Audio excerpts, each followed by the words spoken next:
thumbs up in the back when you're ready, Cam. Okay, everybody set? All right, Coach. All right, well, first of all, I want to say congratulations, Coach Brown in West Virginia. Played a good football game. I thought there was moments tonight I thought we were going to get this done. But they made the plays there on that last drive when they had to. I was really fired up. I thought we had a great crowd tonight. I thought the student section continues to be awesome. I think that's something that's so cool that our fans and our alums and our students continue to support our team in this tough stretch that we're on. I think I was really proud of the fight. I loved how we battled in the fourth quarter, and scoring on those drives. And, I think obviously T-Mac and Noah are just total warriors. I think, I'm hoping that, Michael can find some good lessons and tough lessons there from, his first start at right tackle. But there were some good moments there, and everyone is devastated, as you can imagine they would be, because we feel like we had an opportunity to get that done and we didn't get it done. So that starts with me. I think we have lots of work to do, and I think we have a chance to have a good football team. We just can't prove it yet, and that's the hardest pill to swallow. Okay, we'll start with Justin. So what do you think led to you guys getting down by 3 possessions? Well, I think, early on, the fake field goal, and they got us on that. They schemed us. We were kind of going for a heavy block look there, and we were short on that side of the formation. So credit to them and their coaching staff. And then I think there was, some lack of efficiency there offensively. And so because we weren't consistently moving the ball, because they were ending up with lots of good field position, they were in some situations where they were able to have short drives or shorter fields and capitalize on those opportunities. Brent, I know you get to take things game by game, but from the start of fall camp to now, can you point to things where you feel like this team has made discernible progress? I think that's hard. That's a hard question because of the injury situation we're in, and some of those pieces that we were counting on are not available to us. And so I think progress has to be measured maybe a little different. The hard part is that we're always measured by wins and losses, and I understand that. But I think when I look at how this team comes to work every day, like how we practice, how much they give to each other, I still believe in this team, and they still believe in each other. And, I think that's the real story for the football team is how do we move forward together, and are we willing to put in the effort and the time and the attention to detail that's necessary to fix the problems we've had and get ourselves on track.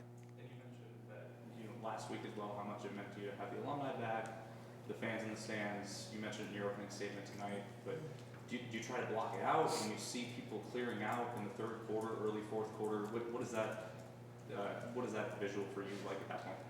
I don't even see it. I'm focused on what's happening on the field in that moment or happening with our team. Michael? It's too bad. They missed a hell of a fourth quarter,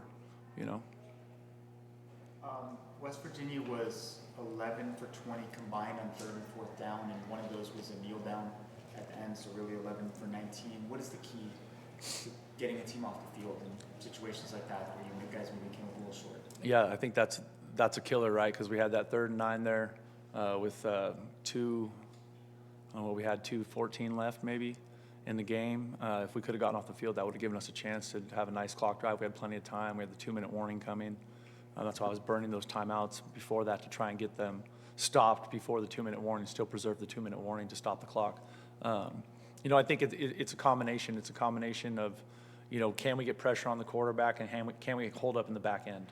You know what I mean? And I think a bunch of the guys that are playing are in this, race to maturity, right? Race to maturity for Jack Luttrell and for Manny currently and for, Genesis continues to be a good player, but he's still young, and right? So like that part of it is so important, right? Trey Brown, right? Like fighting his tail off. Just some of those pieces that we counted on for so long here, obviously before I was here, but even this season are not available to us.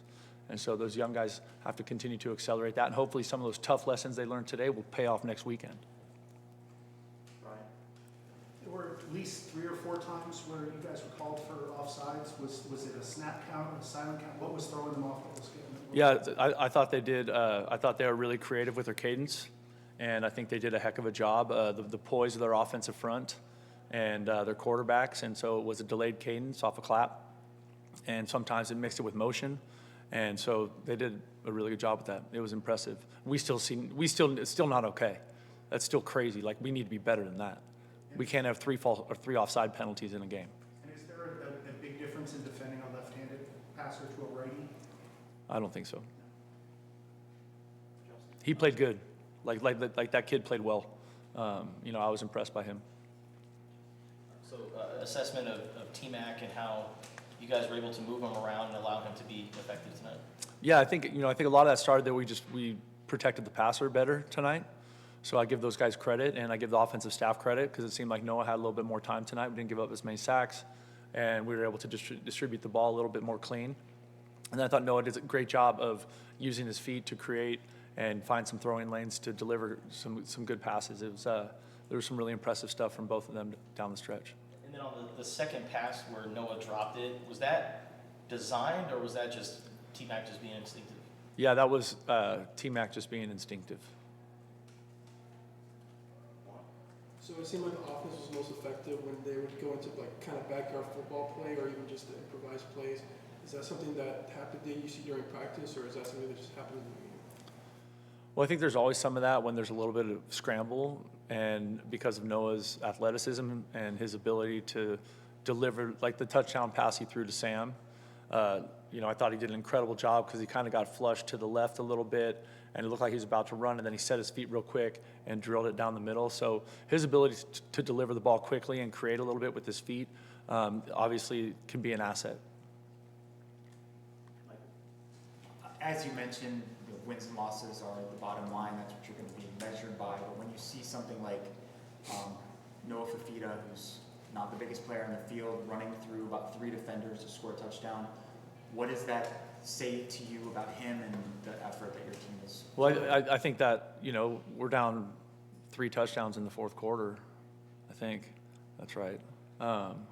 And the way they battled back, the way everyone battled back. And then when you see Noah make that play and get in, I think that just tells you what a competitor he is. And that's one of those things that makes him really special. You mentioned to start that you feel that this has a chance to be a good football team that hasn't been able to prove it. Just wondering if you can kind of go into more detail about why you think that is and just how you look at it that way. I think it's a combination of things. I think, number one, as a coaching staff, we need to dive hard into attention to detail. I think there's some little things that can have a big impact on the outcome that weren't good enough tonight. But I also think in the big picture of things, there is an impact of not having 3 team captains available for a game. There is an impact of, the injury thing or some of the people that aren't available to us. And then, I think we were better tonight in the turnover space, but I thought that was a momentum killer in the first half, right? Qualley gets out on the perimeter. It's a really nice run. He tries to run somebody over, and he gets the ball knocked out. So what's your message to the guys after kind of a disappointing game like this? My message to them is I love the fight. I love how hard they battled in the fourth quarter. I love the fact that they gave us a chance to, we're just like 1 or 2 plays away from having a chance to run a clock drive and go win the game. And I think that, and then I talked to them about, it's my responsibility to make sure we are paying attention to detail and we are exactly right when we line up. And then the part of it for them is they got to show up and go to work, and they got to be willing and committed to fix it. And that's all of us, but that's the players and the coaches. There were some plays on defense where I guess you'd say that you guys were out-leveraged a little bit, like the one jet sweep, and then the last play, the swing pass. What is the sort of the teaching, the coaching point about plays like that where you can get yourself in a better position? So some of those are calls, and sometimes the offense makes a good call. The last play, we decided to rush 4 instead of 3. to try and get some pressure on the quarterback, and then he dumped it down when the pressure got there, when the extra guy got there. So we had one less guy in the under coverage, and he got carried vertical by a release by number 2, right? And he was late to get out to the flat. So sometimes those are calls. If we got in the sack, we'd be feeling great right now. So it's sometimes it's a catch-22. Last question, Justin. On Loop's missed PAT, what happened on the operation? You know what? I haven't talked to Tyler yet, and I'm not sure. I know he was frustrated with it, so I'll find out. All right, that's our time. Thank you all. Thank you.